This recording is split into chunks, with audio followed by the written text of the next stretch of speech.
welcome to Voices of CFMA, Construction Financial Management Association's podcast featuring conversations with industry leaders, sponsored by Old Republic Surety. I'm your host, Sal Marino, CFMA's Marketing and Content Manager. This month, I am talking with Chevonne Bacon. Chevonne is an accounting manager at J.E. Richards Electric and a member of CFMA's Greater Washington, D.C. chapter. Chevonne, thanks so much for taking the time to speak with me today. Anytime. Let's just start at the beginning. Did you always know you wanted to go into accounting? Like, what was your journey to get here? Oh, my journey was interesting. No, I wanted to be a Good. lawyer. Oh, As a kid, I always said I wanted to be a lawyer. I'm from New Jersey. I went to school at Seton Hall, which is a nice. very prestigious law school that they have. Yep. So I was set. I was ready. I was prepping for LSAT. I was ready. And I had came in with a philosophy major and then changed quickly to business because I was just like, I don't think philosophy is for me. And I wanted Okay. to go into business law. So who better to teach me business than a business school? So Right. I switched majors for business. And then I declared accounting. No, I'm sorry, I declared finance. Because I Okay. was like, I didn't want to be a bean counter. I was like, I'm going to go finance. And then was prepping for my LSATs. I met with a couple of legal professors that were teaching at Seton Hall. I did a couple of business law classes. I started doing extracurriculars because I was going to do the joint JD MBA program. So I met with a lot of people, and just going to those seminars, I was just like, I don't know if this is for me, because y'all have no life. And I'm like, I need some kind of work-life balance, and y'all are working around the clock, and this is just school. And a Right. lot of the legal professors who taught the college courses for business law were lawyers. And they're like, oh, I leave from work and come straight here. And you here till 8 o'clock at night? Yes, I can't do this. So it made me change tracks. Like, I was prepping for my LSATs everywhere. I paid to sit for them and everything. I just was just like, yeah, I'm okay with losing out on this money. So I kept with the finance degree. And then right out of college, it was during the first recession. I graduated in 2009. So it was like that first recession from the housing market. So jobs were like very scarce. And I got a job in construction for an accountant, just a general, like, basic entry level accountant. And the rest is like history. I'm like, I won't go anywhere else. So you liked what you saw when you got there. That's good. Yeah, Right. I kind of got hooked to it. And I started in civil engineering. So I was Okay. doing everything from bridges to tunnels to, roadways. It was the big stuff. And then I was dealing with the government. So that was an extra layer of, I'm dealing with Department of Transportation. So it was an interesting ride. Yeah, it definitely sounds like it was. Well, it's a good thing that you had that realization about law school before you started practicing, right? Like being weighed down by the law school debt and all that. My friends who are still in it are like, you made the best decision and not going into this. Because I'm just like one of my friends was upset that I left her hanging because we were study buddies and everything. I'm like, I'll still help you study. I'm just not going to be studying Yeah. with You're you. like, I'm out, but I'm out of I'll here. be your support structure. Yeah, and I did. I supported her. She ended up going from Seton Hall to Seton Hall Law, and she does family law. So I'm like, power to you, lady, because Yeah, that's a I lot. couldn't do it. It's a lot. Yeah. So you land in construction, and how did you come to CFMA? I came to CFMA when I moved to Maryland for the job that I have now at J. Richards. So my boss, my CFO, Tom Sewell, got me in the CFMA. He was like, hey, I'm a part of this organization. I want you to enroll. It'll be great. Good networking. You'll meet like-minded people in the industry. They'll help you out if you have questions on things. And he's like, it's just been a great support system for me. So I was like, okay, sure. I'm new to Right. the area anyway. I can get out and meet new people, especially like-minded people. I was like, oh, this is going to be great. So I signed up about 2 years ago, and it was one of the best decisions I took from my boss. That's great. You give them all the credit, right? Yes, I do all the time. So you haven't been here long, but how do you like it? So CFMA. far, so far, I think it's fabulous. I mean, just meeting a lot of the chapter members at events, the socials that they have, The learning seminars, it's like a working lunch is the way I call it. Right. You Yep. can talk to people while you're eating lunch, and then they start this whole presentation, and it's just good insight on what other people in the industry are going through. From like, we had one on subcontracts and payments, and then the next the economic lookout for 2023, and just like what banks are looking at, and how do you pivot when jobs are starting, that you want a job but now the bank is thinking of pulling that job. Right. How do you kind of manage that? So I mean, it's great. I've met people who are transitioning into new platforms, ERP platforms, and it's just a great resource to say, hey, oh, we just transitioned into that like 2 years ago. If you need help, call us, reach out. And are you implementing this yet? Oh, we just started that too. How's that process been going? So, I Yes. mean, it's been great to meet the people. I feel like the seminars, the sessions that they have are awesome. I know we have one coming up in about a week and a half at the end of January, which is like the holiday party. And we have a really cool guest speaker coming. So I'm really excited Oh, for that's that awesome. one at the end of January. Yeah, it's going to be fabulous. I can't wait for That's that. great. Yeah, I mean, I'm inside CFMA, but I still feel like just the networking, Yeah. just being able to get your questions answered by real people, I think is a huge thing. Because you could spend, hours Googling things, and I talked to people who, like, during the pandemic, like, dealing with all the PPP loan stuff, and like it was Mhm. just, this great network of people who had gone through it. They made the mistakes so they could tell you how not to do it the same way, and all this stuff. I think that's like one of the biggest benefits of our organization. I Um, definitely agree. so I'd like to talk a little bit about diversity, equity, and inclusion. I have to imagine that as a Black woman in accounting, and specifically construction accounting, that you don't look around and see a lot of people who look like you. No, I have not. And how, I guess I just want to, like, how do you deal with that? Or how do you think that the DEI efforts of organizations are starting to ramp up, and maybe that will change?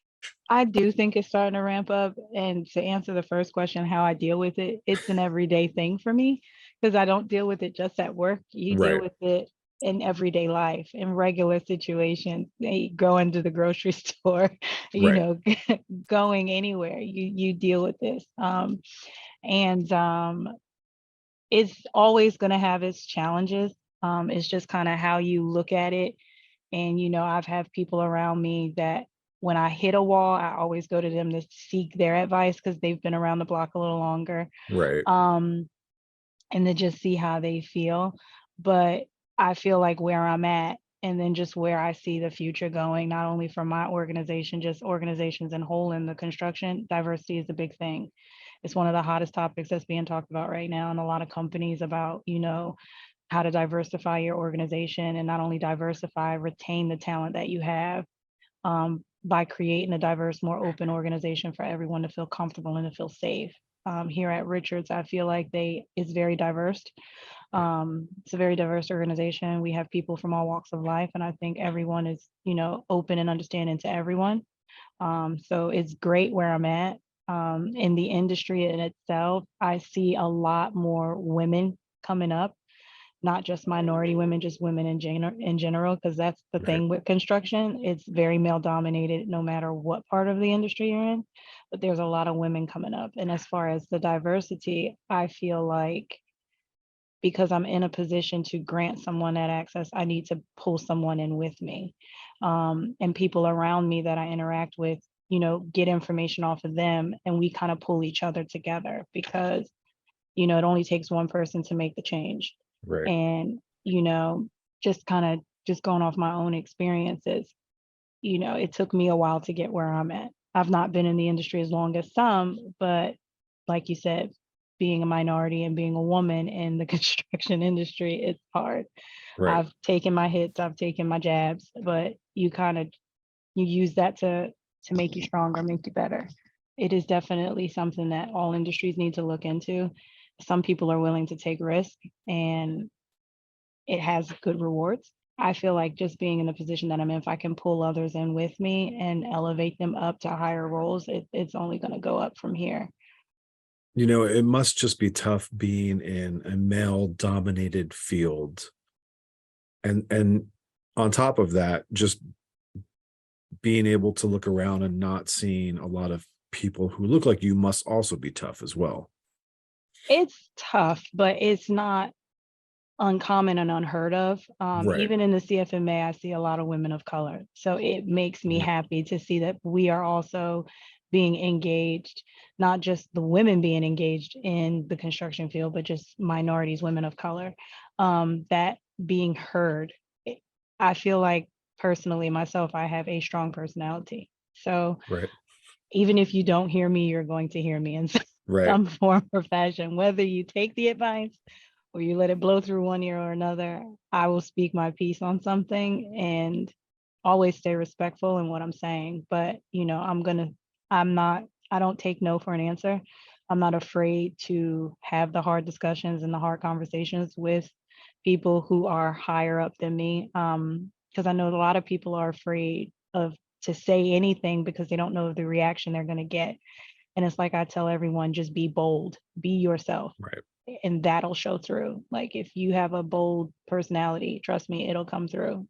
I, speak my piece. If they say, well, we want you to do that. And I'm like, no, that's not really the right way to go about that. Because, you can have all of these other issues and then they'll look at me and they're like, oh, I didn't think about that. Well, you might want to go back and think about that because I don't think that's the right move. So, I mean, Exactly. just being able to interact with other people. And I kind of get that from my mom. She's always been a ball of energy and a very people person. So I kind of picked up that quality from her and just engaging with others, like just being able to walk in a crowd of a room and speak to anyone you see has done wonders for me. And I think that helps with my personality and then breaking that barrier of being a minority. Because when I look at, the room, I just look at who's in the room. It Right. doesn't matter, male, female, black, white, Asian, you see it, it's in your mind, but you have to kind of let that fall out because if you stick with that type of stereotype, it's going to be the crutch that holds you back. So I just kind of look as like we're all people, we're all in the same room, we're all chasing the same goal. How do we get there? Right. All great points. So let's switch topics a little bit. Do you have a favorite project or a career highlight that you're really proud of? Hmm. I've got several projects from several companies that I was so happy to be on, but I can talk about those for days. Yeah.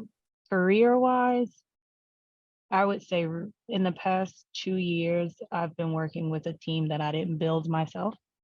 Okay. It was a team that was already kind of built for me, and I had to come in and learn the lay of the land and how things moved. There have been some ups and downs and some challenges there because they're getting used to me, I'm getting used to them.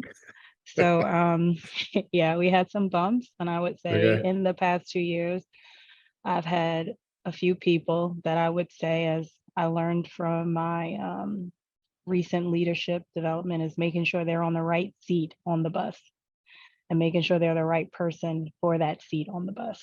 And I've been kind of restructuring and removing people and rearranging people and just actually bringing people to the table and making sure that you feel confident in what you're doing, that you feel that you're being heard, that you feel like your work matters, that you're not just stuck in the seat that you're in. I'm cross training the departments now so that AR learns AP, AP learns AR.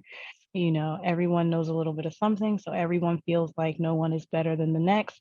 And it's trying to get the team to really feel like a team because everyone Right. was so divided.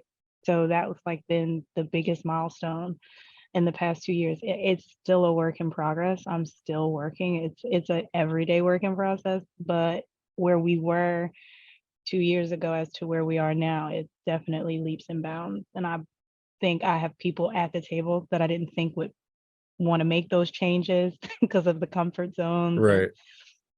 who wanted to come on board and kind of see things how I saw things. And I mean, there's going to be some back and forth, some disagreements here. Some people are going to be upset, but then once they started to see the bigger picture and I kept all that, constantly open and transparent, when they finally saw it, they were like, okay, she's for real. Like she's really Right. just trying to help and bring us in a better forefront. So, I mean, that so far in my career has been a highlight. It's been a challenge, but I've got a great support system here to help me balance that So it's been very rewarding to see it go from so disconnected Right. to a team. So it's been Yeah, going that's well. awesome. How Yeah, you're changing minds. That's the hardest thing to do, right? very much so. And I'm like, I don't want you to be me. I don't want you to think like me, but we have to be on the same page. Exactly. Just the same page of the book. That's all I'm looking for. Let's all get on the same page. Once we're all on the same page, then we can go. I'm not trying to tell you the way you're doing it is wrong. Right. You know what I'm It's saying? just Maybe you just we got to can be just here. you Yeah. just gotta be here, and we're gonna get you here. So we're gonna Right. get you from A to B, But but we're gonna that's a get there. really hard thing to do, though. Like, it's people, you can't, I mean, people talk all the time, like, we just need to be on the same page. It's really hard to do with people who don't, they see it one way, and that's the way they see it, you know? Yeah, and then being that everyone I manage is older than me. So there's that challenge of getting them to understand my vision because it's like, oh, this young girl don't know what she's talking about. Right. Yep. And it's just like, no, well, just hear me out. So it's been, a little give and take, but it's been hard, but you learn through the challenges. I mean, we've had some ups and some downs, but right now I can say that the team is in a good space, and we still have some things to work out, but I would say by the end of this year, it's gonna be great. That's awesome. That's great. So do you have a piece of advice that you've received that you just absolutely love? I have a quote that I keep on the front of my computer every day. That is Perfect. something that I like to remind myself every day when you have those hard, challenging days, because we all have them Yep. where you get up and then you get on the phone and somebody woke up on the wrong side of the bed. So, and then it gets you on the wrong side of the bed. Hmm. So, I go off of saying never make a permanent decision on a temporary emotion. Is something that I have to remind myself because I can get in the moment and be super frustrated and make a rash decision that I didn't really want to make. So I have to take a step back. One thing I can say that I learned a lot in the past year through this leadership development program I went through is to reflect. Reflecting back on everything is really good. Taking time to assess your day, how your day went, how you can make the day run smoother, um, is advice I would have. I would also tell people to make time for yourself. That's one I'm trying to do right now, is because if not, you will burn yourself out. And Yep. I'm working on taking that advice that has been given to me, is that I need to take time for myself. But you know, I'm living by that. Never make a permanent decision on a temporary emotion. It's really hard, especially when you've got someone yelling at you on the phone and you just want to yell back. And it's just like, okay, don't do that. Like, let's just take a step back. Let's kind of reel Yep. them back in. So, I mean, it can be hard, but there's always a give and take with everything. Right. First of all, that's great advice. And it reminds me a lot of the advice you get to not respond to an email that makes you emotional while you're emotional. Like, you're supposed to step away, take that self care, walk around the block, get some air, because that changes your mood, right? It does. And then, I have someone here that is really good with helping me do that. If I feel like like you said, you get an email and it just rubs you so the wrong way, I'll Hmm. just get up. I go right into her office and I'm like, Kelly, I need your help. Like, walk me through this. Right. So we will walk through it. And then by the time we're done talking, I'm like, okay, I can do this. I got Yep. this. So, I mean, having that support is big. So find a support system. It doesn't have to be someone above you. It can be someone on the same level as you. It can be someone underneath you. You Right. just need to have some sort of support system, someone that's going to back you. When you have those tough days, you need someone to talk to work things out.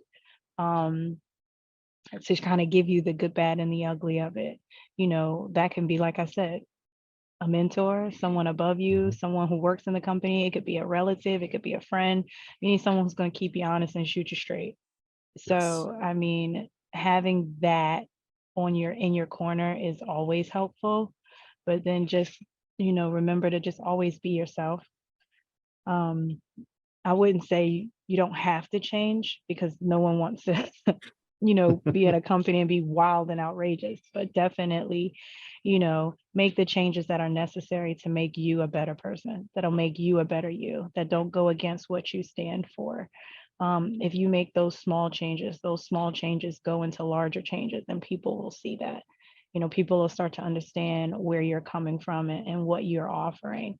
But, I keep that quote on my That's desk great. every day because I'm like, in accounting, we all know it can go so easily.